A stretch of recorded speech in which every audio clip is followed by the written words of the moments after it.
नमस्कार. मी सारिका सिद्धनाथ किचनमध्ये तुमचं खूप खूप मनापासून स्वागत करते. आज आपण बनवणार आहोत एकदम वेगळा, सुगंधी आणि रंगीबेरंगी संत्रा मोदक.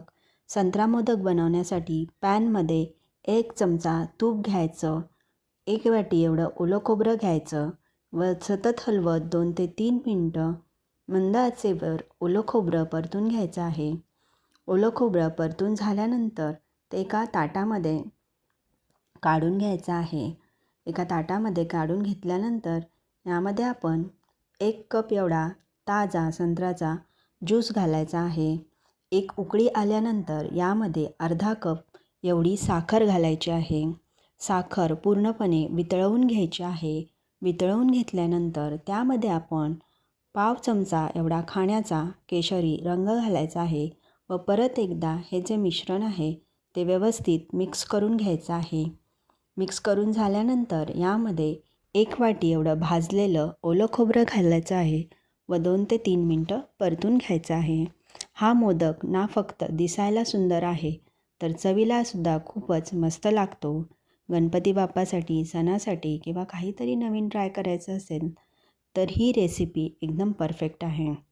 2 ते 3 मिनटं आपण हे मिश्रण परतून घेतल्यानंतर 2 चमचे एवढी मिल्क पावडर घालायची, पाव कप काजू बदामाची पावडर घालायची व परत एकदा हे जे मिश्रण आहे ते परतून घ्यायचं आहे. मिल्क पावडरमधील गाठी होऊ न देता सतत हलवत मंद आचेवर मिश्रण जे आहे ते परतत राहायचं आहे. घट्ट होऊपर्यंत हे मिश्रण जे आहे ते परतून घ्यायचं आहे. हे परतून घेण्यासाठी जवळजवळ 5 ते 6 मिनटं लागतात. मिश्रण घट्ट झालेलं आहे. यामध्ये आपण थोडेसे काजूचे काप घालायचे, पिस्त्याचे काप घालायचे, 1 चमचा वेलची पावडर घालायची, पाव चमचा एवढं जायफळ किसून घालायचं आणि परत एकदा हे जे मिश्रण आहे ते व्यवस्थित असं परतून घ्यायचं आहे. बघा, परत एकदा मिश्रण जे आहे ते परतून घेतलेलं आहे.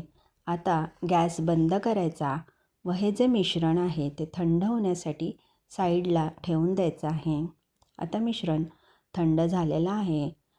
मी इथे मोदकाचा साचा घेतलेला आहे. त्या साच्याला आतून तूप लावून घ्यायचं आहे. तूप लावून झाल्यानंतर हे जे सारण आहे ते साच्यामध्ये भरून घ्यायचं आहे. व्हिडिओत दाखवल्याप्रमाणे आपण सारण जे आहे ते यामध्ये भरून घ्यायचं आहे. लहान मुलांसाठी अतिशय पौष्टिक असा हा मोदक तयार होतो. तर रोगप्रतिकारक शक्ती वाढवण्यासाठी, डोळे व त्वचेसाठी अत्यंत उपयुक्त असा हा संत्र्याचा मोदक आहे. तर एकदा नक्की करून बघा. तर बनवताना काय काळजी घ्यावी, तर संत्र्याचा रस हा गोड आणि ताजा असावा. लगेच संत्र्याचा ज्यूस बनवायचा आणि लगेचच मोदक जो आहे तो बनवायला सुरुवात करायचं. संत्र्याचा रस जास्त वेळ तुम्ही जर काढून ठेवलं तर थोडासा कडवटपणा येण्याची शक्यता असते. त्यामुळे काय करायचं, पटकन आधी बनवून घ्यायचा ज्यूस आणि नंतर लगेचच मोदक जो आहे तो बनवायला सुरुवात करायचा. मोदक आपला तयार झालेला आहे. तो एका मी डिशमध्ये काढून घेते. अशाच पद्धतीने मी सर्व मोदक जे आहे ते बनवून घेणार आहे. व्हिडिओ आवडला तर एक लाईक नक्की करा. धन्यवाद.